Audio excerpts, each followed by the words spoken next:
तो hello everyone, स्वागत है आप सभी का आपके अपने doctor Amit academy UK PCS channel पे। जैसे कि हमारी पीवाईक्यू सीरीज चल रही है, उसमें जो उत्तराखंड पीसीएस के सारे प्रीवियस ईयर क्वेश्चन है वो आपके प्रदीप सर के द्वारा लिए जा रहे हैं। और जो ये पीवाईक्यूज हैं स्टेट एग्जाम, जैसे आरओ एआरओ के 2021 का एग्जाम हो गया, 2016 का, 2014 का आरओ एआरओ का, उसके अलावा एलडीसी के पेपर्स, वो सारे पेपर्स के प्रीवियस ईयर क्वेश्चंस हम यहाँ पे डिस्कस करेंगे। थोड़ा डेप्थ में देखेंगे उनको कि भाई उसके ऑप्शन से क्या क्या निकल सकता है, क्वेश्चन की पूरी एक्सप्लेनेशन, ठीक है। और उससे जैसे ओशन करंट पे क्वेश्चन है तो ओशन करंट एक बार सारे देख लिए, बुद्धिस्ट काउंसिल पे क्वेश्चन है तो बुद्धिस्ट काउंसिल देख ली। इस तरह से रिवीजन करेंगे, क्योंकि आरओ के जो क्वेश्चंस है वो भी यूके पीसीएस में रिपीट होते हुए दिखते हैं। इस वजह से इन क्वेश्चंस को हम ध्यान से करते हैं और स्टार्ट करते हैं आरओ का पेपर, जो कि पेपर 1 जीएस 2021 का है। फर्स्ट क्वेश्चन से we are starting off. In which language Sangam literature is written. बिल्कुल बेसिक क्वेश्चन है, आप सभी को पता है तमिल लैंग्वेज में संगम लिटरेचर लिखा गया है। और इसका टाइम पीरियड संगम एज का लगभग 3rd century BCE to 3rd century CE के आसपास तक है, ठीक है। चलिए, फर्स्ट क्वेश्चन हो गया। सेकंड क्वेश्चन, ग्रेट स्कॉलर अश्वघोष was the contemporary of which ruler. कौन से रूलर के कंटेम्प्रेरी थे? तो कनिष्क रूलर जो है उनके कंटेम्प्रेरी थे। और अश्वघोष जी एक बहुत बड़े पोइट थे और संस्कृत ड्रामा में इनका बहुत ज्यादा कंट्रीब्यूशन है और इन्हें फादर ऑफ संस्कृत ड्रामा से भी, उपाधि से भी नवाजा जाता है, ठीक है। उसके अलावा नेक्स्ट थर्ड क्वेश्चन, ये इंपॉर्टेंट है थोड़ा। Which animal picture is not inscribed in Ashoka Sarnath pillar. तो आपको पता है 4 लायंस होते हैं, ठीक है। 1 बेल शेप्ड लोटस होता है जो नीचे की तरफ होता है। उसके अलावा 1 एलिफेंट, हॉर्स और बुल, ठीक है। एलिफेंट, हॉर्स, बुल आपको ध्यान रखना है। लायन तो हमें याद ही रहता है सारनाथ पिलर में, बट आपको ध्यान रखना है क्या? Elephant, horse, bull, elephant, horse, bull, elephant, horse, bull, elephant, horse, bull. Rhinoceros नहीं है इसमें, ठीक है। इज नॉट इंस्क्राइब्ड था तो राइनोसोरस इंस्क्राइब्ड नहीं है। नेक्स्ट क्वेश्चन देखेंगे। During whose reign the third Buddhist council was organised. Third Buddhist council कब ऑर्गेनाइज करवाई गई थी? तो पाटलिपुत्र में मोगलीपुत्र तीसरा के द्वारा जो है थर्ड बुद्धिस्ट काउंसिल आपकी ऑर्गेनाइज करवाई गई थी,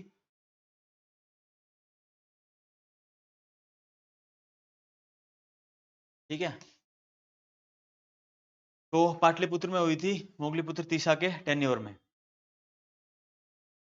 नेक्स्ट देखिए, according to Mortimer Wheeler and Stuart Piggott the date of Indus valley civilisation was. Indus valley civilisation किस डेट के आसपास थी, ठीक है। बट किन के द्वारा? मोर्टाइमर व्हीलर और स्टुअर्ट पिगोट के द्वारा। इनके अकॉर्डिंग, तो इनके अकॉर्डिंग जो टाइम पीरियड था वो था 2500 BC to 1500 BC, Indus valley civilisation का टाइम पीरियड, ठीक है।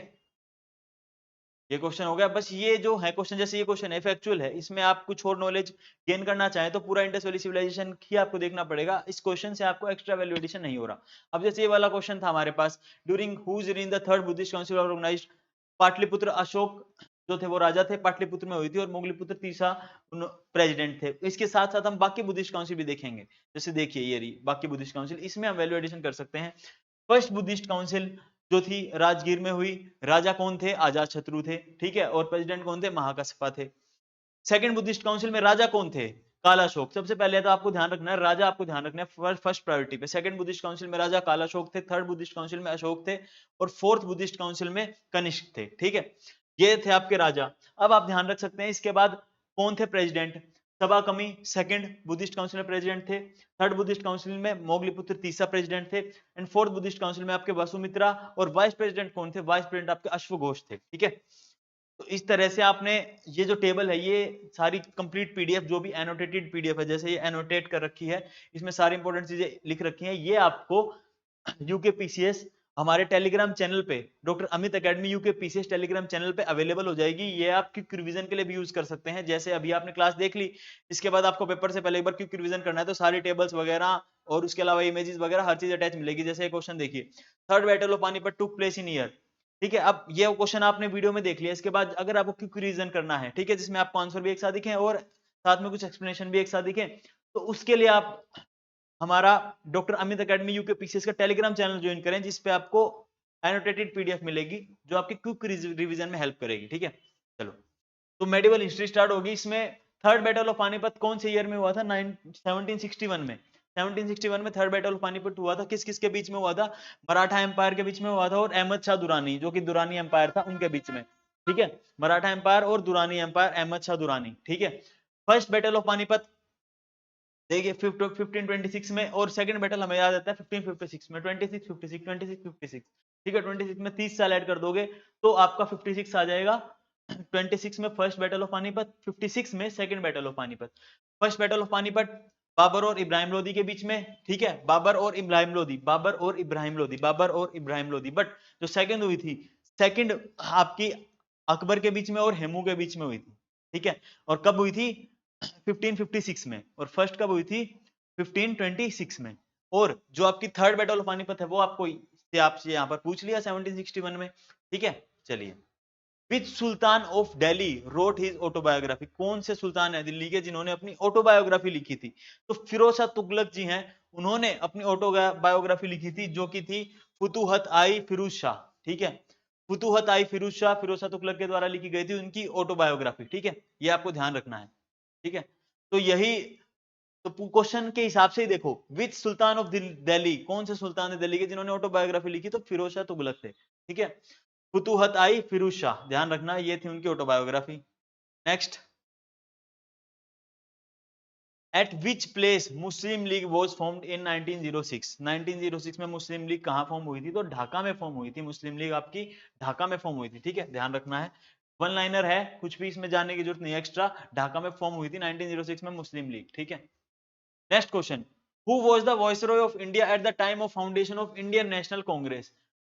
वॉइसरॉय कौन थे इंडिया के जब इंडियन नेशनल कांग्रेस का फाउंडेशन हो रहा था? तो लॉर्ड डफरिन जो थे वो उस टाइम पर वॉइसरॉय ऑफ इंडिया थे, ठीक है।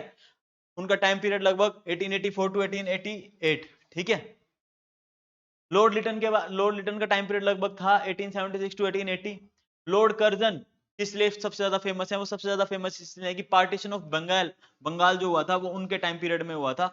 उनका टाइम पीरियड लगभग 1899 टू 1905 था, और 1905 में हमने देखा पार्टीशन ऑफ बंगाल, तो इस वजह से लॉर्ड कर्जन फेमस है। लॉर्ड रिपन इसलिए फेमस है कि उन्होंने वर्नाकुलर प्रेस एक्ट को जो है रिपील किया था 1882 के अंदर।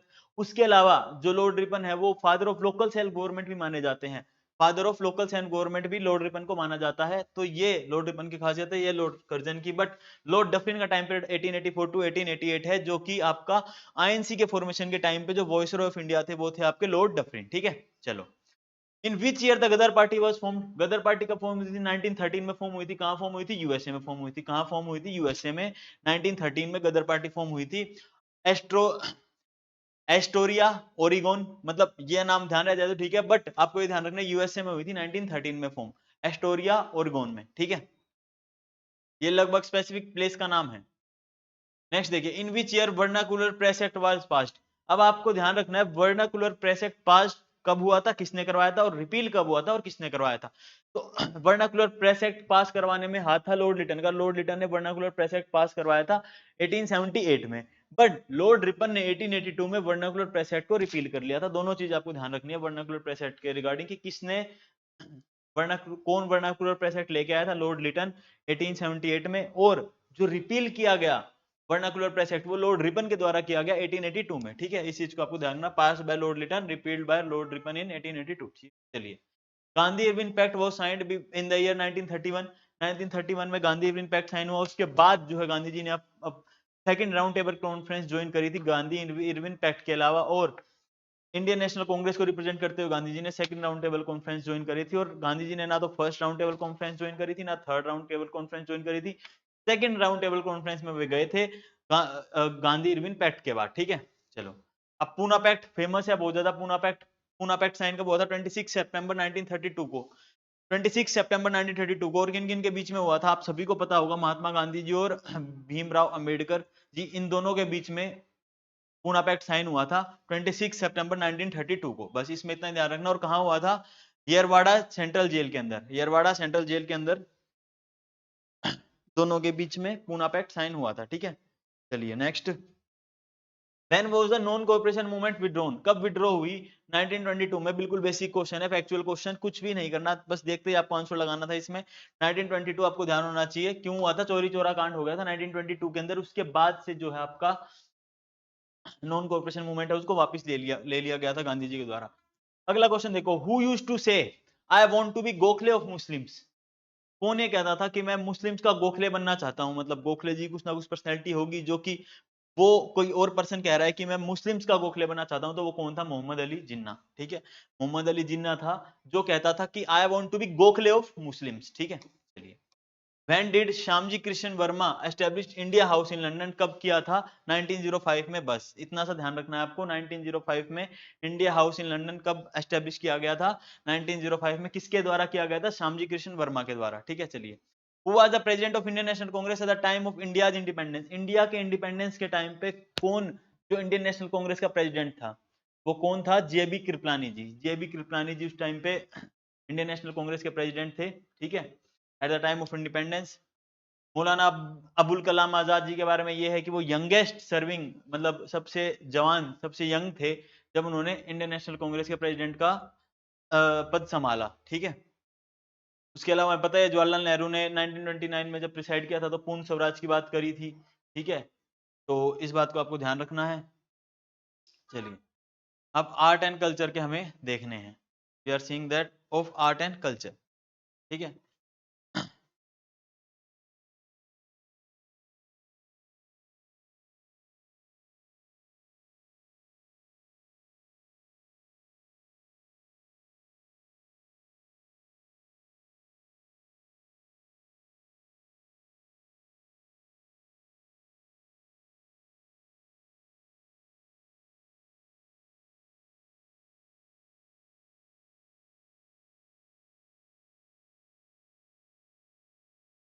चलिए। आर्ट एंड कल्चर का क्वेश्चन है, क्वेश्चन नंबर 18। क्या क्वेश्चन है? Who had constructed the Sudarshan lake? Sudarshan lake किन्होंने बनवाया था? तो आपको ध्यान रखना है, पुष्यगुप्त वैश्य, पुष्यगुप्त जी ने सुदर्शन लेक बनवाया था, पुष्यगुप्त ने। ठीक है, पुष्यगुप्त, आपको नाम नाम ध्यान रखना है, पुष्यगुप्त। और 2 बार सुदर्शन लेक को रिनोवेट करवाया जा चुका है। सबसे पहले जो रिनोवेशन हुआ था वो रिनोवेशन करवाया था रुद्रदामन ने। ठीक है, रुद्रदामन वन ने, शाक डायनेस्टी से। और वो कौन सी इंस्क्रिप्शन में लिखा गया है? जूनागढ़ इंस्क्रिप्शन में इसका लेख पाया जाता है कि रुद्रदामन ने सुदर्शन लेक को रिपेयर करवाया। उसके बाद किसने रिपेयर करवाया? सेकंड टाइम रिपेयर करवाया गया स्कंदगुप्त के द्वारा। ठीक है, गुप्त डायनेस्टी, स्कंदगुप्त के द्वारा। ठीक है, तो दोनों फैक्ट आपको ध्यान रखने हैं। सुदर्शन लेक के द्वारा बनवाया किसने? पुष्यगुप्त ने। ठीक है, और रिपेयर किस किस के द्वारा? रुद्रदामन, शाक रूलर। ठीक है, जूनागढ़ इंस्क्रिप्शन में इसका लेख पाया जाता है। स्कंदगुप्त दूसरी बार उन्होंने रिपेयर करवाया। और कहां है? गुजरात, सौराष्ट्र में। ठीक है, सुदर्शन लेक कहां है? गुजरात, सौराष्ट्र में। तो इन्फॉर्मेशन मैं आपको बता चुका था, ध्यान रखना। आप क्विक रिवीजन आप कैसे करेंगे? मतलब इसी चीज, जैसे ये पीडीएफ है आपके पास, इससे आप रिवीजन के लिए कैसे यूज कर सकते हैं?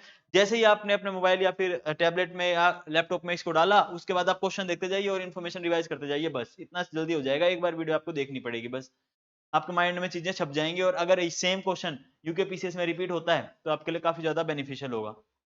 द ऑथर ऑफ प्रबंध चिंतामणि बोझ, प्रबंध चिंतामणि के ऑथर कौन थे? मेरुतुंग। ठीक है, मेरुतुंग कौन थे? प्रबंध चिंतामणि के ऑथर। ठीक है, और कौन से सेट के से थे? श्वेतांबर जैन मोंग थे, श्वेतांबर जैन मोंग, श्वेतांबर जैन मोंग। ठीक है।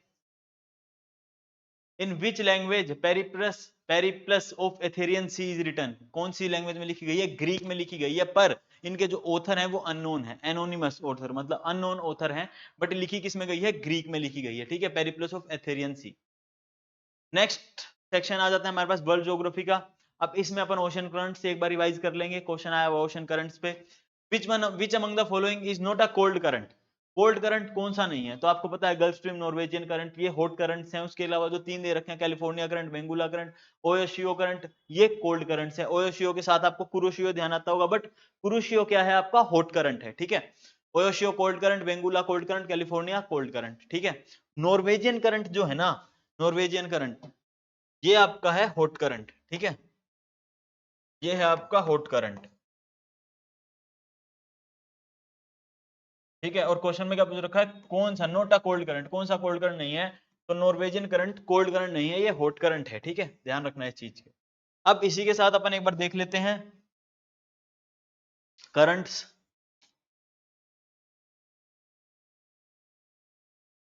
ये लीजिए, करंट्स में आप देखोगे अगर, तो एक तो आपको खुद रिवाइज करने हैं। जैसे ही आप ये पीडीएफ डाउनलोड कर सकते हैं या ऑनलाइन देख सकते हैं, सारे करंट्स आपको रिवाइज करने हैं। बट एक बार देखिए, इस चीज को ध्यान रखना, हॉट करंट ध्यान रख लो एक बार, बाकी आप ध्यान रख सकते हैं कि बाकी कोल्ड है, ठीक है। हॉट करंट ध्यान रख लो, जैसे गल्फ स्ट्रीम एक हॉट करंट है, ठीक है, यूएसए की कोस्ट पे चलता है गल्फ स्ट्रीम, ठीक है। नॉर्वेजियन करंट, ये नॉर्वेजियन करंट है जो रशिया के पोर्ट्स वगैरह जो है, मुर्मुस पोर्ट वगैरह पोर्ट्स हैं जो उधर जब शिपिंग नहीं हो पाती तो उस टाइम पे जब नॉर्वेजियन करंट की वजह से वो पोर्ट्स चालू रहते हैं, बिकॉज नहीं तो वहां पे बर्फ जम जाएगी, इतने ज्यादा ठंडे हो जाते हैं क्योंकि ऊपर की तरफ है, पोल्स की तरफ, ठीक है। तो नॉर्वेजियन करंट है आपका हॉट करंट है, गल्फ स्ट्रीम आपका हॉट करंट है, नॉर्वेजियन आपका हॉट करंट है, ठीक है, इसको ध्यान रखना। और ये आपका ब्राजील करंट, ये भी आपका हॉट करंट है, ठीक है। उसके अलावा इधर हम देखते हैं तो मोजाम्बिक करंट हमारा हॉट करंट है, ठीक है। अगुलास हॉट करंट है, मोजाम्बिक अगुलास हमें ध्यान रखना हॉट करंट है, ठीक है। उसके अलावा कुरोशियो जो मैंने आपको बताया था, ओएशियो में ओ आ गया तो ओ से ध्यान रखना कोल्ड, ओ ये तो कोल्ड है, ठीक है, कोल्ड करंट। ओएशियो जो है आपका कोल्ड करंट है, बट कुरोशियो जो है वो आपका हॉट करंट है, वो आपको ध्यान रखना है, ठीक है। ईस्ट ईस्ट ऑस्ट्रेलियन करंट भी आपका हॉट करंट है, ईस्ट ऑस्ट्रेलियन करंट भी आपका हॉट करंट है, ये भी आपको ध्यान रखना है, ठीक है। अलास्का करंट आपका हॉट करंट है, अलास्का करंट आपका हॉट करंट है, ठीक है। तो ध्यान हो गए, इधर से अलास्का करंट हॉट करंट है, उसके बाद Gulf Stream hot current, Norwegian hot current, Brazil hot current, Mozambique hot current, Agulhas, Mozambique Agulhas दोनों एक साथ ध्यान रखना, मोजाम्बिक और अगुलास दोनों हॉट करंट है। कुरोशियो हॉट करंट है, और ईस्ट ऑस्ट्रेलियन जो करंट है वो भी आपका हॉट करंट है, ठीक है। तो चलते हैं आगे, ये आपके करंट से, बाकी कोल्ड करंट आपको ध्यान रखेंगे, कैलिफोर्निया करंट कोल्ड करंट है, पेरू करंट कोल्ड करंट है, canary current, Benguela current, Labrador current, eastern Greenland current, western Australian current, ठीक है, और ओएशियो करंट हमने देखा था, ठीक है। तो इस तरह से आपको ध्यान रखने हैं सारे के सारे, ठीक है। चलिए, होम करंट ध्यान रख लोगे तो अगर ओड वन आउट भी आता है तो आराम से एक करंट, एक टाइप के करंट, जैसे आपने सारे हॉट ध्यान रख लिए, हॉट ध्यान रख लिए, हॉट ध्यान रख लिए, तो सारे हॉट अगर आप ध्यान रख लेंगे तो आप क्वेश्चन को कर पाएंगे, ठीक है। चलो, अब देखना था हमें नेक्स्ट क्वेश्चन, हमने देख लिया, which of the following countries do not have coast along Mediterranean Sea. तो इटली की भी कोस्ट है मेडिटेरेनियन सी के अलोंग, फ्रांस की भी coast along Mediterranean sea, but Germany जो है उसकी कोस्ट नहीं है मेडिटेरेनियन सी के अलोंग, वो बाल्टिक सी और नॉर्थ सी को टच करता है, बाल्टिक सी और नॉर्थ सी को टच करता है, इस चीज का आपको ध्यान रखना है, ठीक है।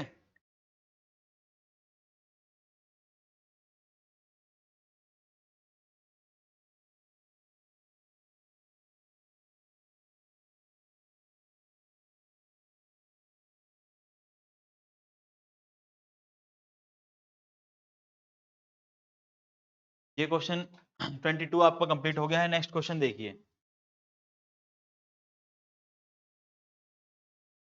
which of the mineral resources is connected with kodurite intrusive rock. Kodurite intrusive rock से कौन सा मिनरल रिसोर्सेज कनेक्टेड है, वो है आपका मैग्नीज, ठीक है, मैग्नीज। मैग्नीज आपका किससे कनेक्टेड है, कोड्यूराइट इंट्रूसिव रॉक से, ठीक है, कोड्यूराइट इंट्रूसिव रॉक से कनेक्टेड है आपका मैग्नीज, ठीक है। चलिए नेक्स्ट क्वेश्चन, नेक्स्ट क्वेश्चन आप देखेंगे, ध्यान से पढ़े इस क्वेश्चन को, विच of the following state of India does not have common boundary with Bangladesh. Bangladesh के साथ किस स्टेट की कॉमन बाउंड्री नहीं है, ठीक है। आसाम की बाउंड्री लगती है, ठीक है, आसाम की बाउंड्री लगती है, त्रिपुरा की बाउंड्री, मेघालय की बाउंड्री, मिजोरम की और वेस्ट बंगाल की बाउंड्री, बट जो आपका मणिपुर है उसकी बाउंड्री नहीं लगती है बांग्लादेश, ठीक है। बांग्लादेश से आपकी बाउंड्री मणिपुर की नहीं लगती है, आसाम की लगती है, त्रिपुरा की, मेघालय की, मिजोरम की और वेस्ट बंगाल की, ठीक है। चलिए, मणिपुर आपका दूसरी साइड, इस साइड हो गया, जैसे देखिए,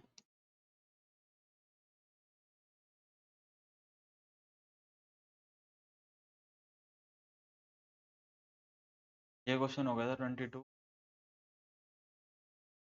ये वाला क्वेश्चन 23 यहाँ से स्टार्ट है, ठीक है, 23 हो गया, 24 मणिपुर का हो गया है, tropic of cancer, tropic of cancer does not pass through. अब ट्रॉपिक ऑफ कैंसर कहाँ से पास नहीं होती है, ट्रॉपिक ऑफ कैंसर की आपको डायरेक्ट ट्रिक ध्यान रखवा देंगे हम, डायरेक्ट ट्रिक याद रखनी है आपको, ट्रॉपिक ऑफ कैंसर कहाँ कहाँ से पास होती है, कहाँ कहाँ से पास होती है, कहाँ कहाँ से पास होती है, ध्यान रखना trick, MIRA JCB GMT, MIRA MIRA, ठीक है, एम बड़ा आई छोटा RA, ठीक है।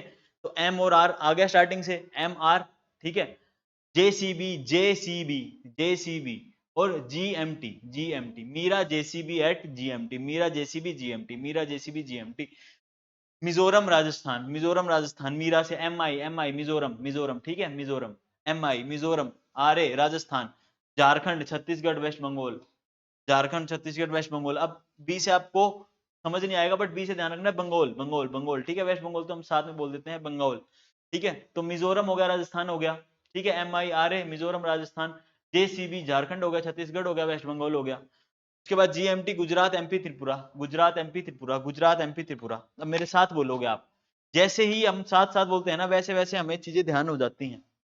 देखो जैसे सबसे पहले आप बोलो मीरा, MIRA, MI से आपको ध्यान रखना है मिजोरम, ठीक है, RA से राजस्थान, MIRA हो गया मिजोरम राजस्थान, JCB झारखंड हो गया, C से छत्तीसगढ़ हो गया, B से वेस्ट बंगाल हो गया, ठीक है, एट GMT गुजरात हो गया, ठीक है, मध्य प्रदेश हो गया और त्रिपुरा हो गया।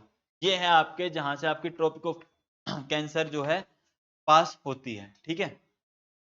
अब इसमें पूछ रखा है कहां से पास नहीं होती, डज नॉट पास थ्रू, तो गुजरात से पास हमने याद कर लिया, राजस्थान से याद कर लिया, त्रिपुरा से, अरुणाचल प्रदेश से आपकी पास नहीं होती है, इसलिए मैं आपके लिए मैप भी लाया था। ये ध्यान रखना, राजस्थान से पास हो रही है, गुजरात से पास हो रही है, मध्य प्रदेश से पास हो रही है, छत्तीसगढ़ से पास हो रही है, झारखंड से पास हो रही है, वेस्ट बंगाल से पास हो रही है, त्रिपुरा से पास हो रही है, मिजोरम से पास हो रही है, ठीक है।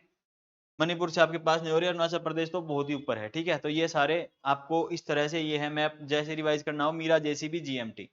चलो next question, the tribes of Lepcha and Ho are commonly found in which part of India, north eastern India में पाए जाते हैं लेप्चा एंड हो, ठीक है, Lepcha and Ho. North eastern India में भी कौन से पार्ट में, मेघालय में, अरुणाचल में, भूटान में, सिक्किम में, दार्जिलिंग में, इन एरियाज में ट्राइब्स कौन कौन से लेप्चा और हो ट्राइब्स पाए जाते हैं, ठीक है, Meghalaya, Arunachal, Bhutan, Sikkim, Darjeeling. Which of the following Indian states has higher road density, highest road density, ठीक है, सबसे ज्यादा रोड डेंसिटी आप केरला में, ठीक है, उसके बाद रोड डेंसिटी सेकंड के नंबर पे त्रिपुरा में, ठीक है। रोड डेंसिटी के बस आपको फैक्ट ध्यान रखना है और कुछ ध्यान नहीं रखना। Hirakud project utilises river of which water, which river water, कौन से रिवर का पानी यूज करता है, हीराकुंड डैम। अब ये डैम आ गया, अब इसके साथ साथ ऑप्शन में जितने भी डैम्स है ना, वो डैम्स भी आप देख लो कि वो रिवर्स के ऊपर डैम्स हैं या डैम्स के ऊपर रिवर्स हैं, मतलब जैसे कोई रिवर दे दिया आपको, उन रिवर के ऊपर मेजर डैम आपको ध्यान रख लेना है, ठीक है। कोई भी रिवर दे दिया, जैसे आपको सतलुज दे दिया, चेनाब दे दिया, तो इनके ऊपर जो मेजर डैम है वो आप ऑप्शन वाले भी ध्यान रख लो, ताकि अगर ऑप्शन से भी क्वेश्चन बने तो आपको टेंशन ना हो। तो देखो कौन से महानदी के ऊपर हीराकुंड प्रोजेक्ट है, ठीक है, ये हमें ध्यान है, महानदी के ऊपर हीराकुंड प्रोजेक्ट है। बट नर्मदा के ऊपर आपको ध्यान रखना सरदार सरोवर डैम है, सरदार सरोवर डैम है, ठीक है। सोन के ऊपर इतना प्रोमिनेंट कोई डैम है नहीं, बट गोदावरी के ऊपर आपका गंगापुर डैम है, और भी 2-3 डैम है, ठीक है। तो गोदावरी के ऊपर आप मेजर डैम ध्यान रख सकते, गंगापुर डैम। उसके अलावा नर्मदा के ऊपर आपका सरदार सरोवर हो गया, हीराकुंड डैम आपका महानदी के ऊपर है, ठीक है। तो इस तरह से इनके ऑप्शंस में भी आपको ध्यान रखना। और महानदी जैसे उड़ीसा के अंदर है, लॉन्गेस्ट अर्दन डैम है वर्ल्ड का हीराकुंड, ठीक है, हीराकुंड प्रोजेक्ट जो कि महानदी से वाटर यूटिलाइज करता है। सरदार सरोवर डैम आपका गुजरात में है, ठीक है। चलो अगला question, the Indira Gandhi canal project draw water from which of the following rivers, Beas और सतलुज, ब्यास और सतलुज दोनों से रिवर से पानी लेती है। तो इसका आंसर हो सकता है, ऑफिशियल आंसर की मैं चेंज किया गया, क्वेश्चन ड्रॉप कर दिया गया हो, बट आंसर है ब्यास और सतलुज। ब्यास और सतलुज से आपकी इंदिरा गांधी कैनाल प्रोजेक्ट पानी लेती है। इंदिरा गांधी कैनाल कहां से पानी लेती है, ब्यास और सतलुज से, ठीक है। चलिए इन्वायरमेंट इकोलॉजी का के क्वेश्चन है, एक ही क्वेश्चन आया हुआ है, कौन सा क्वेश्चन है, which of the following is not a green house gas, green house gas कौन सी नहीं है। तो ग्रीन हाउस गैस हमें पता है, मीथेन, ओजोन, नाइट्रस ऑक्साइड, तीनों के तीनों ग्रीन हाउस गैस हैं। उसके अलावा CO2 वाटर वेपर, ये भी ग्रीन हाउस गैस है। बट जो ऑक्सीजन है वो हमारी ग्रीन हाउस गैस नहीं है। कब से ऑक्सीजन ग्रीन हाउस गैस होने लगी है, हम बचपन से ग्रीन हाउस गैसेस के बारे में पढ़ रहे हैं, ठीक है, जिसमें CO2, मीथेन, NO वो नाइट्रस ऑक्साइड आ जाता है, वाटर वेपर भी आ जाता है आप अपने ग्रीन हाउस गैसेस में, but oxygen green house gas में नहीं आती। तो मीथेन, ओजोन, ओजोन भी है, ध्यान रखना, methane, ozone, nitrous oxide, CO2 water vapour, ये आपकी ग्रीन हाउस गैसेस। अगला देखिए इंडियन पॉलिटी, इंडियन पॉलिटी का सेक्शन रिलेटिवली काफी आसान था, डायरेक्ट क्वेश्चन थे, स्ट्रेट फॉरवर्ड क्वेश्चन थे, आपको केवल क्वेश्चन पढ़ना था और आंसर लगाना था, ठीक है, बिकॉज कुछ भी मुश्किल नहीं है। देखो the right to reshuffle the council of ministers, right to reshuffle the council of ministers किसके पास होती है पावर, प्राइम मिनिस्टर के पास होती है, प्राइम मिनिस्टर के पास होती है, ध्यान रखना है, ठीक है, इतना हमको पता भी है। आर्टिकल 280 हमेशा से ही हम जानते आ रहे हैं, आर्टिकल 280 फाइनेंस कमीशन का होता है, ठीक है। इलेक्शन कमीशन का हमें पता ही आर्टिकल 324 होता है।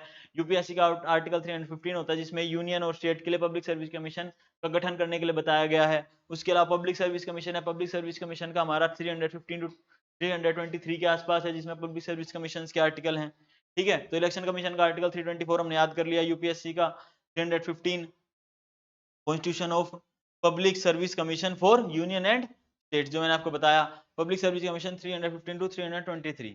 The resolution of removing vice president can be moved in, तो फर्स्ट इनिशिएटेड मतलब अगर आपको वाइस प्रेसिडेंट को रिमूव करना है तो आपको पास तो दोनों हाउस से करवाना पड़ेगा, बट पहले जो है आप उसको राज्यसभा में ही लेकर आएंगे, पहले आप लोकसभा में नहीं लेके आ सकते हैं, बिकॉज चेयरमैन जो होते हैं वो चेयरमैन ही वाइस प्रेसिडेंट होते हैं, वाइस प्रेसिडेंट एक्ट करते हैं as a chairman of Rajya Sabha. तो राज्यसभा के अंदर ही पहले मूव होगा, पहले लेके आया जाएगा वाइस प्रेसिडेंट को रिमूव करने का रेजोल्यूशन, उसके बाद लोकसभा में पास होगा, ठीक है। तो मूव पहले कहां होगा, सबसे पहले स्टार्टिंग राज्यसभा से, ठीक है। इस चीज को आपको ध्यान रखना है। अगला देखो, constitution of India was adopted in, constitution of India संविधान, भारत का संविधान कब अडॉप्ट हुआ, कब एनफोर्स हुआ, ये चीजें आपको ध्यान रखनी है, क्योंकि अडॉप्ट एनफोर्स में फंसा सकता है। जब आपको 26 नवंबर 1949 को तो हमारा अडॉप्ट कर लिया था हमने, ठीक है, बट एनफोर्स तो 1950 में किया था। 26 जनवरी 1950 को हमने एनफोर्स कर दिया था, बट अडॉप्ट हमने कर लिया था 26 नवंबर 1949 में ही, 26 नवंबर 1949 में ही अडॉप्ट कर लिया था, बट एनफोर्स कब किया था 26 जनवरी 1950 में। उसके अलावा 15 अगस्त 1947 इंडिपेंडेंस हम याद रखते हैं, हमेशा ही हर साल बनाते हैं 15 अगस्त। तो 15 अगस्त 1947 इंडिपेंडेंस मिली। 9 दिसंबर 1946, ये इंपॉर्टेंट डेट है, आपको ध्यान रखनी है, 9 दिसंबर 1946। इसमें कॉन्स्टिट्यूएंट असेंबली की फर्स्ट मीटिंग हुई थी, ठीक है। First meeting of constituent assembly कब हुई थी, 9 दिसंबर 1946 में। और 26 जनवरी 1950 को तो हमें पता ही है केम इनटू फोर्स में आ गया था हमारा संविधान, ठीक है।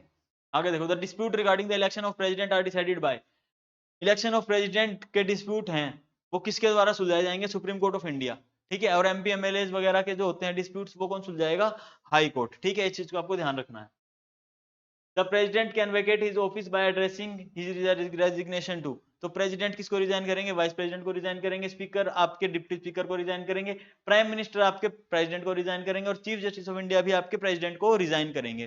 तो ये चारों के चारों ऑप्शन वाले रेजिग्नेशन भी हमने देख लिया, तो हमारा रिवाइज हो गया। नेक्स्ट देखो, स्ट्रेट फॉरवर्ड क्वेश्चन है, क्लियर द जजेस of supreme court hold office till they reach age of, कब तक की एज तक पहुंचते हैं, 65 साल, 65 ईयर्स, 65 ईयर्स तक की एज तक पहुंचने तक ये ऑफिस होल्ड कर सकते हैं, ठीक है। चलो, how many members are nominated from the Rajya Sabha by the president, president के द्वारा राज्यसभा में कितने मेंबर्स नॉमिनेट किए जाते हैं, 12, ठीक है। कंट्रीब्यूशन क्या होना चाहिए, art, literature, science, social service. Governor nominate करते हैं, बट गवर्नर एक कोऑपरेटिव्स जो है उसको भी माइंड में रखते हैं, क्योंकि मतलब जो संविधान में लिखा हुआ है, गवर्नर जब नॉमिनेट करते हैं तो कोऑपरेटिव्स के हिसाब से भी नॉमिनेशन होता है कुछ, ठीक है, इसके बेस पे भी।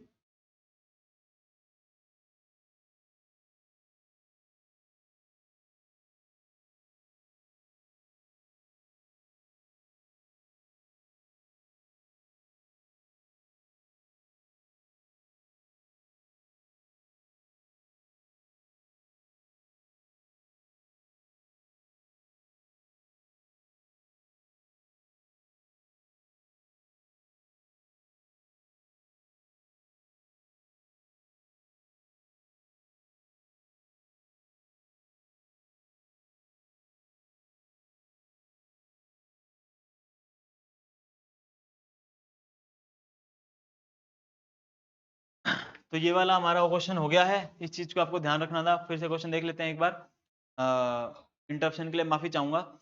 How many members are nominated from Rajya Sabha by the president, ठीक है, 12 मेंबर्स। कंट्रीब्यूशन किस किस फील्ड में होना चाहिए, आर्ट में, लिटरेचर में, साइंस में, सोशल सर्विस में, ठीक है। बट जो गवर्नर नॉमिनेट करते हैं जब, तो गवर्नर के नॉमिनेशन में एक चीज एक्स्ट्रा और ऐड हो जाती है, कोऑपरेटिव, ठीक है, एक बेस और ऐड हो जाता है, इस चीज का आपको ध्यान रखना है। अगला देखो, क्वेश्चन सबसे आसान question, the word secular socialist were added in the preamble constitution by, कौन से अमेंडमेंट से ऐड किए गए थे, 42nd अमेंडमेंट से ऐड किए गए थे, सेक्युलर एंड सोशलिस्ट, ठीक है, सेक्युलर और सोशलिस्ट ऐड किए गए थे 42nd अमेंडमेंट के द्वारा।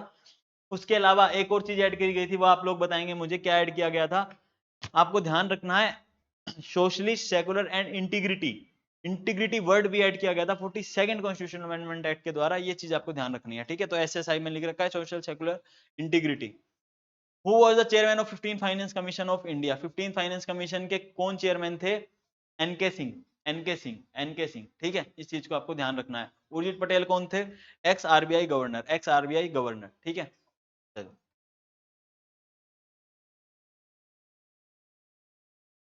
इसी में अगर आप बता सकें कि जो अभी 16th फाइनेंस कमीशन का गठन हुआ है, 16th फाइनेंस कमीशन का गठन हुआ है, उनके चेयरमैन कौन थे, ये आपको कमेंट सेक्शन में बताना है। बिल्कुल आसान है, नाम आपने पक्का सुना होगा, ये चीज आप हमें कमेंट सेक्शन में बताएंगे। जो स्टूडेंट इस क्वेश्चन को कर रहा है 15th फाइनेंस कमीशन का पता है, तो 16th फाइनेंस कमीशन का भी चेयरमैन का आपको पता होना चाहिए, ठीक है। वही क्वेश्चन है, प्रोबेबिलिटी जो आ सकता है 16 फाइनेंस कमीशन का चेयरमैन कौन है। तो देखते हैं कितने लोग आंसर देते हैं कमेंट सेक्शन में। नेक्स्ट देखिए, उसी से पता चलेगा कि कितने लोग वीडियो कंप्लीट देख रहे हैं, बिकॉज वीडियो के मिडल ऑफ द वीडियो में क्वेश्चन पूछा गया है, तो लोग अगर कंप्लीट वीडियो देख रहे हैं तो बता पाएंगे। The belief that economic growth will percolate down to all sector is known as trickle down. इसे ट्रिकल डाउन कहा जाता है, कि ये बिलीफ कि इकोनॉमिक ग्रोथ है वो परकुलेट करेगी सारे सेक्टर्स में, उसे कहा जाता है ट्रिकल डाउन, ठीक है। In which year the smart city mission was launch? Smart city mission कब लॉन्च किया गया था? 2015 में लॉन्च किया गया था, आपको ध्यान होना चाहिए, हमेशा ध्यान रखना, ठीक है। चलिए, विच of the following present is the largest goods exports partner of India? USA, ठीक है। अभी के टाइम पे भी लगभग यूएसए ही टॉप पर रहता है, और उस टाइम पे जब क्वेश्चन पूछा गया था उस टाइम पे भी जो लार्जेस्ट गुड्स एक्सपोर्टर था वो था यूएसए, ठीक है। अगला देखो, जनरल साइंस टेक के क्वेश्चन आ गए हैं। DNA print fingerprinting was discovered by. अब इसमें जो है साइंस टेक में काफी फैक्चुअल क्वेश्चंस हैं, मतलब नाम के ऊपर, ठीक है, तो वो आपको याद करने पड़ सकते हैं और वो क्वेश्चन भी आ सकते हैं। तो डीएनए प्रिंटिंग किसके द्वारा डिस्कवर की गई थी? सर एलेक जेफिर्स, ठीक है, सर एलेक जेफिर्स। कब की गई थी? 1968 में, 1968 में सर एलेक ने डीएनए प्रिंटिंग इंट्रोड्यूस की थी। चलिए, from where do corona virus got its name? Corona virus को अपना नाम कहां से मिला था? तो due to crown like appearance, जो उसका स्पाइक प्रोटीन टाइप्स जो क्राउन लाइक अपीयरेंस है उसकी वजह से उसे कोरोना नाम मिला था। लैटिन वर्ड में क्राउन को क्या कहते हैं? कोरोनम, कोरोनम, कोरोनम। सो कोरोनम में से CORONA इन्होंने उठा लिया, कोरोना बना दिया। और सार्स कोव 2 था, सार्स कोव 2, कोव 2 तो हमें पता है कोरोना वायरस है। सार्स का मतलब क्या है? सार्स का मतलब, तो ये ध्यान रखना, severe acute respiratory syndrome, severe acute respiratory syndrome, ठीक है, सीवियर एक्यूट रेस्पिरेटरी सिंड्रोम, ध्यान रखना। सार्स कोव 2 हो गया। ओनोकोलॉजी इज द स्टडी ऑफ, ओनोकोलॉजी किसकी स्टडी है? कैंसर की स्टडी है, ध्यान रखना। कैंसर की स्टडी को क्या कहते हैं आप? ओनोकोलॉजी कहते हैं, ओनोकोलॉजी, ठीक है। बर्ड्स की स्टडी को आप कहेंगे ऑर्निथोलॉजी, ऑर्निथोलॉजी। मैमल्स की स्टडी को मैमोलॉजी, एंड सोल की स्टडी को पेडोलॉजी, ठीक है। सोल की स्टडी को क्या कहोगे? पेडोलॉजी। मैमल्स की स्टडी को कहोगे मैमोलॉजी। बर्ड्स की स्टडी को ऑर्थिनोलॉजी, एंड कैंसर की स्टडी को आप ओनोलॉजी, ऑन्कोलॉजी, ठीक है। नेक्स्ट देख क्वेश्चन देखिए, dolphin is example of which class? तो डॉल्फिन आपको पता है कौन सी क्लास में आता है? मैमल्स, ठीक है, मैमल्स। देखते ही आपको आंसर लगाना है मैमिलिया, ठीक है, मैमिलिया, मैमिलिया क्लास में आता है, मैमिलिया क्लास में। Yellow fever is transmitted through, yellow fever किसके द्वारा ट्रांसमिट किया जाता है? तो एडीज मॉस्किटो, एडीज मॉस्किटो है वो येलो फीवर को ट्रांसमिट करता है, ठीक है। और उसके अलावा female Anopheles, female Anopheles, female Anopheles क्या ट्रांसमिट करती है? कौन सा डिजीज ट्रांसमिट करती है? फीमेल एनोफिलिस, मलेरिया, ठीक है, मलेरिया, मलेरिया के रिस्पॉन्सिबल है। क्यूलेक्स मॉस्किटो किस चीज के लिए? वायरल और पैरासिटिक डिजीज के लिए रिस्पॉन्सिबल है क्यूलेक्स मॉस्किटो, ठीक है। आगे क्वेश्चन देखो, विच of the following is not a flightless bird? कौन सी जो है वो फ्लाइटलेस बर्ड नहीं है? फ्लाइटलेस बर्ड नहीं है, ठीक है। तो कीवी, ईमू, ऑस्ट्रिच, ये तीनों है फ्लाइटलेस बर्ड, ठीक है, फ्लाइटलेस बर्ड है। बट जो सारस क्रेन है ना, इट कैन फ्लाई, ठीक है। तो सारस क्रेन फ्लाई कर सकती है, बट कीवी, एमू और ऑस्ट्रिच ये है आपकी flightless birds. Sickle cell anaemia is a disease of, sickle cell anaemia किस चीज का डिजीज है? रेड ब्लड सेल का डिजीज है, हीमोग्लोबिन की कमी की वजह से। हीमोग्लोबिन जो कि आपके ऑक्सीजन को कैरी करता है, हीमोग्लोबिन बाइंड विद ऑक्सीजन, अपन बचपन में पढ़ते थे कि हीमोग्लोबिन ऑक्सीजन को डिफरेंट डिफरेंट बॉडी पार्ट्स तक पहुंचाने के लिए हेल्प करता है। तो रेड ब्लड सेल्स, हेमोग्लोबिन, ठीक है। तो सिकल सेल अनेमिया किसका डिजीज है? रेड ब्लड सेल्स का।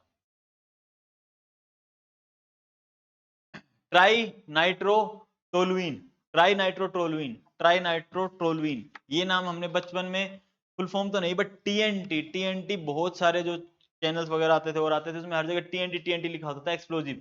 तो टीएनटी को आपको ध्यान रखना है क्या है, एक्सप्लोजिव, एक्सप्लोजिव है, tri nitro toluene, tri nitro toluene, ठीक है। चलो, first successful launch satellite of India was, first successful launch satellite 1975 में आपका आर्यभट्ट, ठीक है, आर्यभट्ट आपको ध्यान रखना है, इसरो के द्वारा बनाया गया था, बट जो लॉन्च किया गया था वो यूएसएसआर से लॉन्च किया गया था। इसे हमारे पास उस टाइम पे शायद टेक्नोलॉजी भी नहीं थी और इतना एडवांस मैकेनिज्म नहीं था, तो यूएसएसआर से लॉन्च किया गया था, बट बनाया था इसरो ने उसे, ठीक है, आर्यभट्ट 1975। चलिए, who among the following is considered as father of artificial intelligence, father of artificial intelligence किसे कहा जाता है, John McCarthy, John McCarthy, John McCarthy, John McCarthy, आपको ध्यान रखना है, बस नाम रटना है क्योंकि इसमें कुछ भी समझने वाला नहीं है, आपको ध्यान रखना है फादर ऑफ आर्टिफिशियल इंटेलिजेंस कौन थे, जॉन मैककैर्थी। अगला जनरल नॉलेज पे क्वेश्चन है, the green highway policy in India was introduced, green highway policy कब इंट्रोड्यूस हुई थी, 2015 में, 2015 में, 2015 में the green house, the green highways policy was introduced, ठीक है।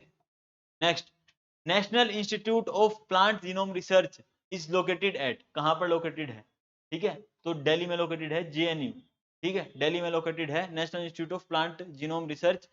सपोर्ट किसके द्वारा किया जा रहा है, डिपार्टमेंट ऑफ बायोटेक के द्वारा भी इसे सपोर्ट किया जा रहा है, डिपार्टमेंट ऑफ बायोटेक के द्वारा सपोर्ट किया जा रहा है, बट लोकेशन कहां है, दिल्ली में, जेएनयू, ठीक है, National Institute of Plant Genome and research.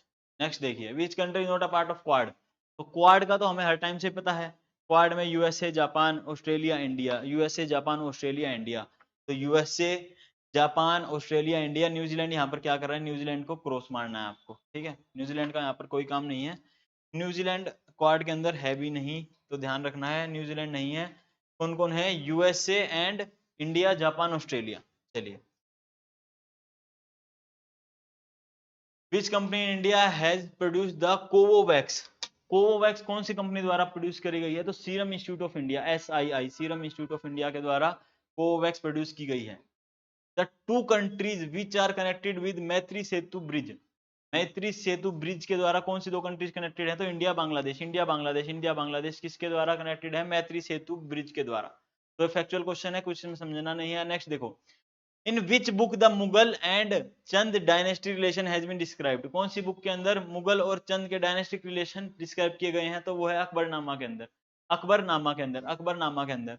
Baburnama किसने लिखी थी, बाबर ने, जहांगीरनामा जहांगीर ने, ठीक है, बट जो मुगल और चंद डायनेस्टिक रिलेशंस के बीच में डायनेस्टिक रिलेशंस बताते हैं वो है आपका अकबरनामा के अंदर, ठीक है। Who among the following has taken the reign of Kumaon from the Gorkhas, reign of Kumaon, Kumaon, reign of Kumaon Gorkha से किसने ली थी, तो वो थे आपके ट्रेल, ठीक है, ट्रेल। बस ये फैक्चुअल क्वेश्चन है, इसमें ज्यादा नहीं सोचना, ट्रेल ने ली थी, ठीक है, बिकॉज इसमें आप दिमाग भी लगाएंगे तो आप गेस वर्क ही करेंगे, बट आपको याद होना चाहिए, ठीक है। Which of the following has taken reign of Kumaon from Gorkhas, Traill. Next देखो, in which year publication of Almora Akhbar, Almora Akhbar, Almora अखबार स्टार्टेड, कब स्टार्ट हुआ था, 1971 में स्टार्ट हुआ था, 1971 में स्टार्ट हुआ था, ठीक है, इस चीज को आपको ध्यान रखना है। चलिए,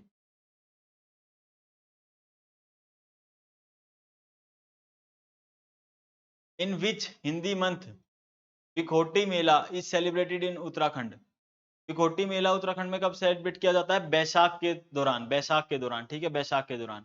who was founder of Katyuri dynasty, Katyuri, Katyuri dynasty के कौन फाउंडर थे, वासुदेव, वासुदेव फाउंडर थे कट्यूरी डायनेस्टी के, ठीक है, बस इतना ध्यान रखना है, वासुदेव कट्यूरी जो थे वो कट्यूरी डायनेस्टी उन्होंने फाउंड करी थी, इनका सरनेम वासुदेव कट्यूरी था और इनके द्वारा फाउंड की गई थी Katyuri dynasty. In which year the Garhwal rifles cantonment was established at Landon, Landson, ठीक है, लैंडोर, 1887 में, 1887 में गढ़वाल राइफल कंटेनमेंट एस्टेब्लिश की गई थी, जो कि 39th रेजिमेंट थी बंगाल आर्मी, ठीक है,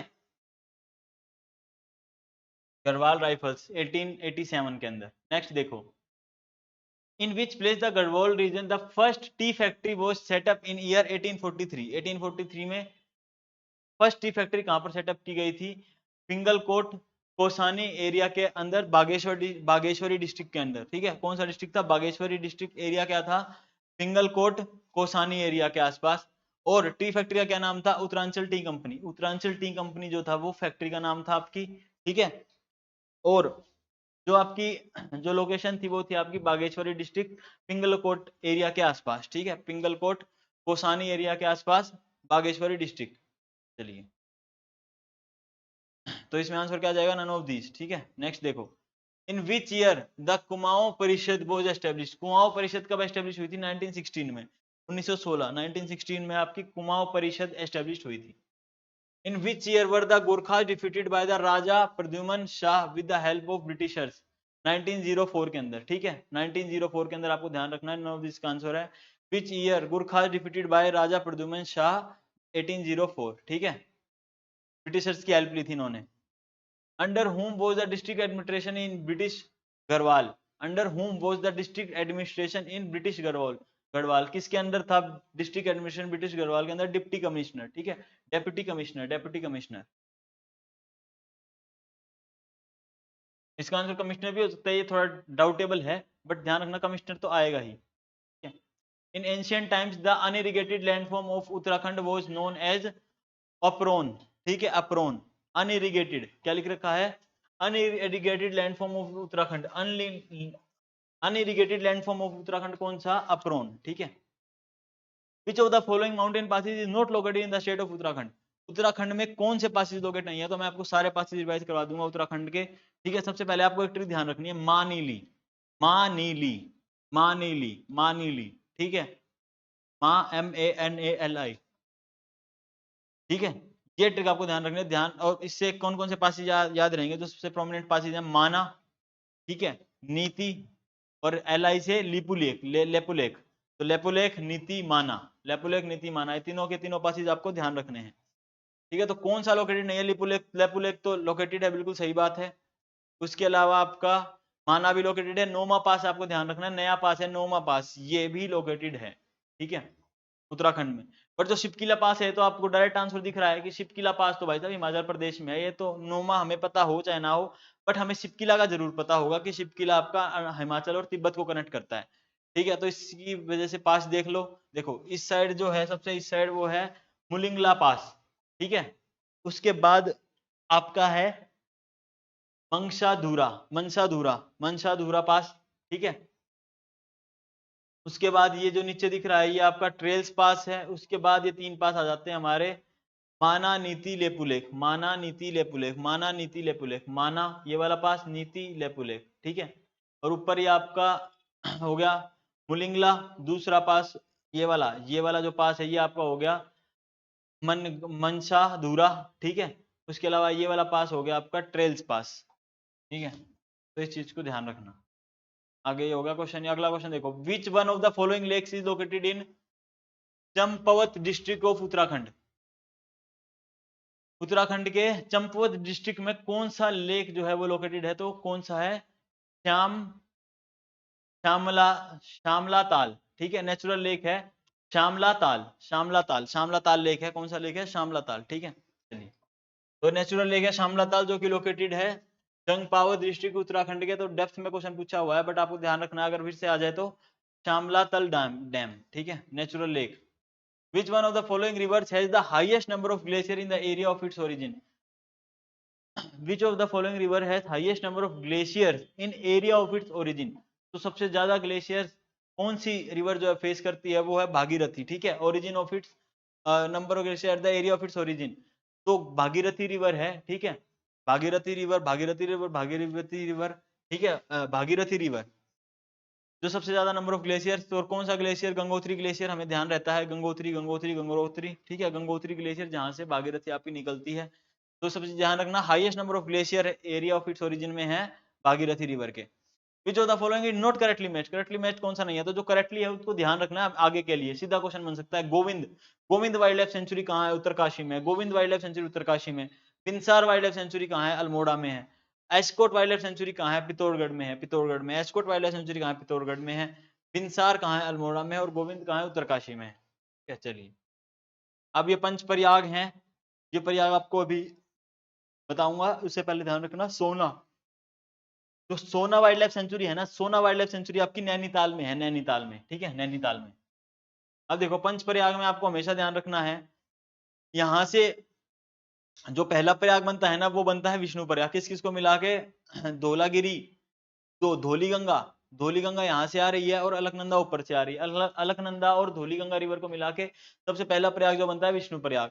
अगला प्रयाग ध्यान रखना, नंदाकिनी रिवर आती है, नंदाकिनी रिवर इधर से और ऊपर से अलकनंदा चलती आ रही है, तो अलकनंदा तो सबके साथ ऐड रहेगी, तो इधर से आपको नंदाकिनी याद रखना है। और कौन सा ये यहाँ से नंदाकिनी याद रखना है। अब नंद है ना, नंद, तो नंद से याद रखना नंद प्रयाग। जब नंदाकिनी आएगी ना, नंदाकिनी, तो नंद प्रयाग बनाएगी, नंदाकिनी आएगी नंद प्रयाग बनाएगी। विष्णु प्रयाग कौन बनाएगा, धौलीगंगा। ठीक है, धौलीगंगा और अलकनंदा मिलकर, धौलीगंगा और अलकनंदा। ठीक है, तो विष्णु प्रयाग, तो एक चीज ध्यान रखना, विष्णु प्रयाग, धौलीगंगा और अलकनंदा। उसके बाद नंदाकिनी और अलकनंदा मिलकर नंद है आगे, तो नंद प्रयाग। उसके अलावा अगली जो रिवर है वो पिंडर, पिंडर रिवर और अलकनंदा मिलकर आपकी कर्ण प्रयाग बनाएंगी, पिंडर रिवर और अलकनंदा मिलकर आपकी पिंडर कर्ण प्रयाग बनाएंगे। उसके बाद अलकनंदा तो है ही अपनी जगह पे, ऊपर से आएगी मंदाकिनी और मिलके बनाएगी रुद्रप्रयाग, ऊपर से आएगी मंदाकिनी और मिलके बनाएगी रुद्रप्रयाग। ठीक है, इस चीज को आपको ध्यान रखना है। उसके बाद लास्ट में जो है आपकी भागीरथी आएगी और भागीरथी अलकनंदा से मिलेगी कहाँ, देव प्रयाग में। देव प्रयाग बहुत बार हमने सुना है देव प्रयाग, तो देव प्रयाग में मिलेगी भागीरथी और अलकनंदा और इधर से गंगा का फॉर्मेशन स्टार्ट होगा। ठीक है, अगला क्वेश्चन देखो, विच of the following is not an agricultural apparatus in Uttarakhand. Agricultural apparatus कौन सा नहीं है, तो कुरला एग्रीकल्चरल एपरेटस है, हल एग्रीकल्चरल एपरेटस है, माया एग्रीकल्चरल एपरेटस है। बट जो करबोजा है, करबोजा, करबोजा ये एक स्मॉल साइज बैग होता है जो कि कार्टिंग एनिमल्स बैग, जो एनिमल के ऊपर जो जानवर होते हैं उनके ऊपर रख दिया जाता है, तो ये कोई एग्रीकल्चर एक्सपर्ट जो एग्रीकल्चर एपरेटस नहीं है, करबोजा। ठीक है, तो ये आंसर हो जाएगा आपका। How many members of Uttarakhand are represented in Lok Sabha. Lok Sabha में कितने मेंबर्स उत्तराखंड के रिप्रेजेंट होते हैं, 5। ठीक है, 5 मेंबर। आगे देखो, इन विच ईयर तेहरी राज्य प्रमंडल वॉज एस्टेब्लिश्ड। तेहरी राज्य प्रजामंडल, तेहरी राज्य प्रजामंडल कब एस्टेब्लिश्ड हुआ, इन विच ईयर तेहरी राज्य प्रजामंडल वॉज एस्टेब्लिश्ड, कब एस्टेब्लिश्ड हुआ था, 1939 में। 1939 में तेहरी राज्य प्रजामंडल एस्टेब्लिश हुआ था, कहां पर, देहरादून में। और किसने करवाया था, श्रीदेव सुमन का बहुत बड़ा हाथ था इनके अंदर, श्रीदेव सुमन का बहुत बड़ा हाथ था। ठीक है, तेहरी राज्य प्रजामंडल बनवाने में, और देहरादून में बना हुआ है ये। अगला देखो, Veer Chandra Singh Garhwali Swarozgar Yojana starting by government of Uttarakhand is related to. अब जो आपकी ये जो वीर चंद्र सिंह गढ़वाली स्वरोजगार योजना है ना, ये बहुत ओल्ड योजना है, फर्स्ट योजना आप इसे कह सकते हैं। 2002 में लॉन्च की गई थी, Uttarakhand first self employment scheme, Uttarakhand की पहली जो है वो सेल्फ एम्प्लॉयमेंट स्कीम है। ठीक है, 2002 में लॉन्च कर दी गई थी, नाम क्या है, वीर चंद्र सिंह गढ़वाली स्वरोजगार योजना। ठीक है, गढ़वाली, ये गढ़वाली है, वीर चंद्र सिंह गढ़वाली स्वरोजगार योजना 2002 में लॉन्च हुई थी और उत्तराखंड की फर्स्ट सेल्फ एम्प्लॉयमेंट स्कीम है। किस चीज के लिए है ये आपकी, टूरिज्म के लिए है, टूरिज्म टूरिज्म टूरिज्म टूरिज्म। ठीक है, ध्यान रखना। अब इसमें बताना है आपको कौन सा करेक्टली मैच नहीं है, ये रहा आपका, ये आपको एक के सामने नाम है और ये एरिया ऑफ वर्क है। अगर आपने इनके बारे में सुना है तो आप सोचने की कोशिश करिए।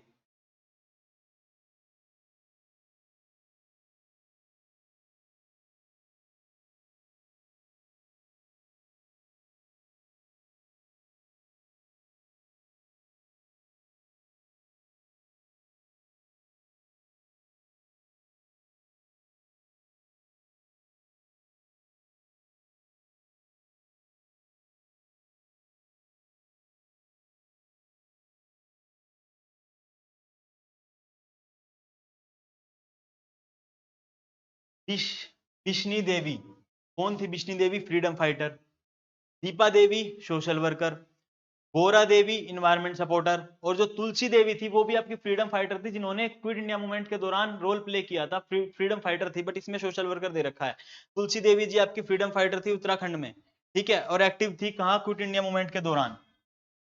इन which year Indian Military Academy was established in Dehradun.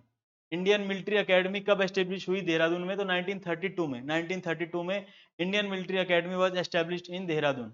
Recommendation by military committee set up under the chairmanship of, कौन किसके चेयरमैनशिप के अंडर, जनरल सर फिलिप्स चैटबोर्ड। ठीक है, इनकी चेयरमैनशिप के अंडर 1932 में इंडियन मिलिट्री एकेडमी एस्टेब्लिश हुई थी देहरादून में। तो जो सबसे ज्यादा फेमस है, सबसे ज्यादा फेमस है इंडियन मिलिट्री एकेडमी, आईएमए, जो हम सुनते हैं जिसमें मिलिट्री ऑफिसर जाते हैं, आईएमए इंडियन मिलिट्री एकेडमी, कहां पर, देहरादून के अंदर। और 1932 में एस्टेब्लिश हुई थी और रिकमेंडेशन किनकी थी, चेयरमैनशिप किसकी थी, general sir Philip chatboard.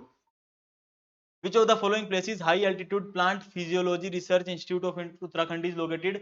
Tungnath में लोकेटेड है, तुंगनाथ में, ठीक है, तुंगनाथ में लोकेटेड है, established 1979. Which of the following places high altitude plant physiology research institute of Uttarakhand is located? Tungnath में, established कब? 1979. Training and teaching on survival, adaptation and productivity of mountain plants, ठीक है, तुंगनाथ में. According to World Bank's annual report 2020 ease of doing business, India की 63rd rank थी उसके हिसाब से, बट उसके बाद से जो 2021 है उसके बाद से ease of doing business report जो है वर्ल्ड बैंक ने डिसकंटिन्यू कर दी है, ध्यान रखना, अब World Bank ease of doing business report नहीं निकालता. What is the share of agriculture in India GDP in 2020-21 as per economic survey? Agriculture share क्या था इंडिया का जीडीपी 2020-21 के हिसाब से, इकोनॉमिक सर्वे के हिसाब से? जब था 19.9%, 19.9% था share of agriculture India GDP में. अब फाइनेंशियल 25 में एग्रीकल्चर सेक्टर रिबाउंड करेगा 3.8% से, ये बात हो रही है, बट जो 2024 है उसमें एग्रीकल्चर का शेयर कितना था? 16% ऑफ जीडीपी, ठीक है, एग्रीकल्चर का शेयर कितना? 16% ऑफ जीडीपी, आपको ध्यान रखना है, एग्रीकल्चर 16% ऑफ जीडीपी 2024 के हिसाब से. बट फाइनेंशियल 25 में क्या अनुमान लगाया जा रहा है? एग्रीकल्चर सेक्टर 3.8% के हिसाब से रिबाउंड करेगा. अगला देखो, ये भी आज के ट्रेंड डाटा के हिसाब से अपन देखेंगे. The fiscal deficit in union budget 2021-22 of India is targeted eight, कितने पे टारगेटेड है? 4.5% ऑफ जीडीपी. ये कब था? 2020-21-22 के बजट में. बट रिवाइज्ड एस्टिमेट्स जो आए हैं 2024-25 के, उसके हिसाब से 4.8% ऑफ जीडीपी आपका फिस्कल डेफिसिट रहने वाला है. रिवाइज्ड एस्टिमेट्स जो आए हैं 2024-25 के, उसके हिसाब से आपका 4.8% ऑफ जीडीपी रहने वाला है फिस्कल डेफिसिट, 4.8% ऑफ जीडीपी, ठीक है, इस चीज को आपको ध्यान रखना है. Who was appointed CAG of India in 2020? Who was appointed CAG of India 2020 में कौन कैग थे? जीसी मुर्मू थे. बट अभी कौन है 2025 में? श्री के संजय मूर्ति. के संजय मूर्ति जो है वो अभी के कंपेटर एंड ऑडिटर जनरल हैं. उस टाइम पे 2020 में कौन थे? जीसी मुर्मू, ठीक है, जीसी मुर्मू थे. Which minister resigned from the Council of Ministers in India due to controversial farm laws? Controversial farm laws की वजह से कौन से मिनिस्टर ने जो रिजाइन कर दिया था? वो थे आपके हरसिमरत कौर बादल, ठीक है, हरसिमरत कौर बादल, इन्होंने रिजाइन कर दिया था फार्म लॉज के प्रोटेस्ट के लिए, मतलब कि फार्म लॉज को अपोज कर रहे थे ये, ठीक है, तो इन्होंने रिजाइन कर दिया था फ्रॉम काउंसिल ऑफ मिनिस्टर्स, ठीक है. अगला देखो, who has been conferred 29th Saraswati Samman award, किसको दिया गया है? वासुदेव मोही, ठीक है, वसुदेव मोही को दिया गया है 29th Saraswati Samman award, 29th Saraswati Samman award for short story collection chequebook, ठीक है, for short story collection chequebook.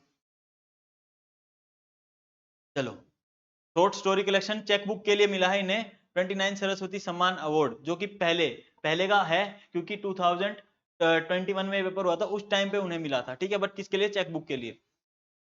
Short story नाम का नाम था chequebook. Who is the chief of the international monetary fund? अब ये चीज आपको ध्यान रखनी है, क्रिस्टलिना जॉर्जिएवा उस टाइम पे भी थी, 2019 से लेके अभी तक क्रिस्टलिना जॉर्जिएवा ही आईएमएफ की चीफ हैं, ठीक है, इस चीज को आपको ध्यान रखना है. चीफ ऑफ आईएमएफ 2019 सिंस 2019 से लेके अभी तक क्रिस्टलिना जॉर्जिएवा ही हैं, ठीक है, till now. Who has been appointed as president of Olympic committee? Olympic committee का जो है प्रेसिडेंट किन्हें अपॉइंट किया गया 2025 तक? थॉमस बैच, ठीक है, थॉमस बैक को किया गया है अप टू 2025, जो कि 23 जून को इनका टेन्योर एंड होने वाला है, अभी आने वाले, ठीक है. 2013 में इलेक्ट हुए थे, उसके बाद रीइलेक्ट भी हुए थे 2021 में, ठीक है. तो president of Olympic committee till 2025 Thomas back.